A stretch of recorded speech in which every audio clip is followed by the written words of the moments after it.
BJ for Game Gumbo. I got my guest here, Gregory Alford, the designer of Food Truck Race. That's right.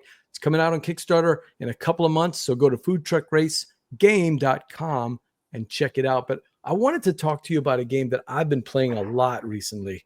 I've played it with my wife, and I'm not a solo player. Steve knows that. I've actually been playing this thing solo too. It's called Run, Run, Run. Have either one of you heard of this game?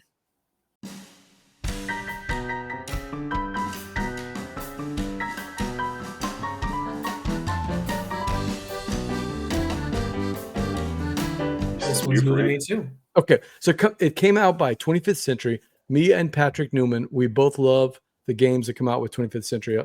They have space games, but they also have a lot of small box games, and that's what this is. It's a new edition of a game designed by one of my favorite designers, Bruno Cathala, and a designer new to me, Anthony Perone. And what this is okay, it's an abstract game like Wilmot's Warehouse, but it also has kind of a cool theme. We're cat venturers. So think Indiana Jones, but cat themed. Okay. And we're exploring this Temple of Doom with a bunch of dog zombie mummies that are going to try to attack us for disturbing their peace. Okay. And the theme carries through with the artwork and all that. But surprisingly, what could be just an abstract, chuck some dice, roll through the dungeon, try to get out alive. You know, sometimes those games get kind of abstracty and sometimes they get more thematic. This one to me falls more on the thematic side. No, you don't feel like a cat. I don't mean it like that. I just mean that, you know, the symbols and everything else, it creates this tension that kind of pulls you into the game. You really do feel like these adventurers that have to use their lamps, their torches carefully to explore the dungeon and explore the temple and try to find the big bad and get out alive. There's only 3 things you can do in the game. You either explore, or you're fighting the mummies, or if you need to reset, you can cooperate. And that's just pull all the cats together, share whatever stuff we've come up with, you know, torches or cards or things like that, and then start exploring again. But the timer is every time you're exploring that temple, you're starting to find these little hidden passages. And when you find enough of them, the big bad of every scenario comes out. There's three or four of them, and they're in progressive level. I'm not a great gamer, as Steve will tell you, but I've had so much trouble beating this game. I mean, even the basic one is really hard. You know, the dice play into that a little bit, but it's not real time like your game Food Truck Race. It's turn based, but you know, you've got this really delicious decision of I need these tiles on my hand with all these different symbols, and I need to place them either 3 of the same color so I can get some benefit, or 3 different ones so I can get a different benefit. But I also need the tiles to fight, because when you do end up on the same space as a mummy, you've got to spin your tiles, because each entrance on those tiles, can you see the little tiles here? I don't know if that kind of shows up or not, but each entrance on those tiles is a dice that you can use to attack. And some of these guys are pretty tough. So you need a lot of dice, but to do that, you got to spin your tiles.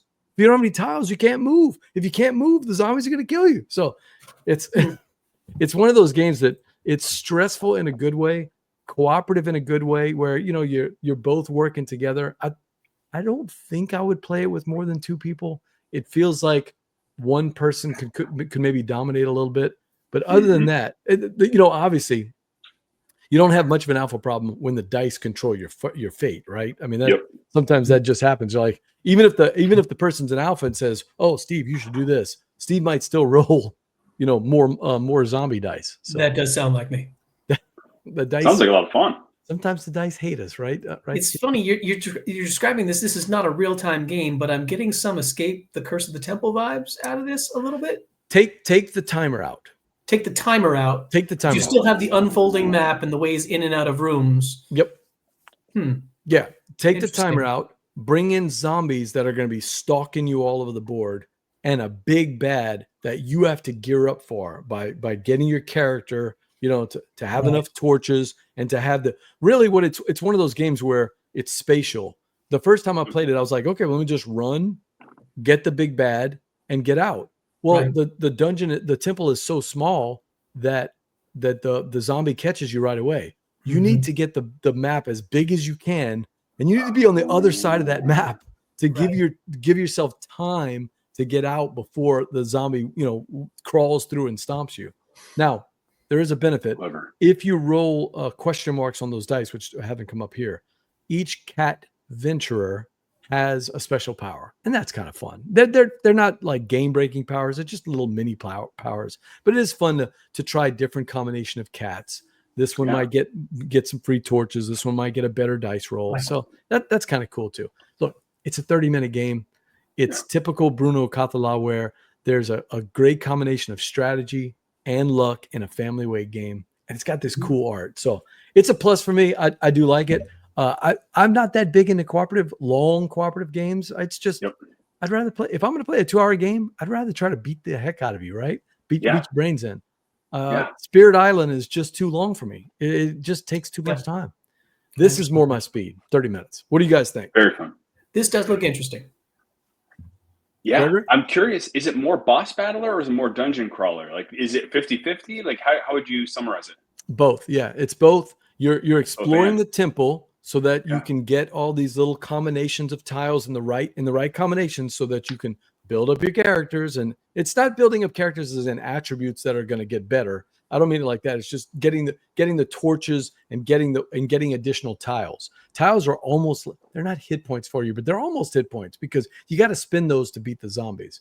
But at the same time, it's definitely a boss battler. You're going to be taking out all the different little zombies, all in preparation for at some point you're going to have enough connections that it's going to wake up the big bad, and that's how you win the game. Defeat that big bad, get out alive, and you win. So you can't do it unless they do that. And if the big bad makes it back to the entrance and seals the tomb, you're not getting out and you die. Right. So it sounds like a good combo of those two. Escape Curse of the Temple is a get in and get out, but this has the idea that you're being chased. Kind of like I think that Patrick was talking about Clank there too. Yeah.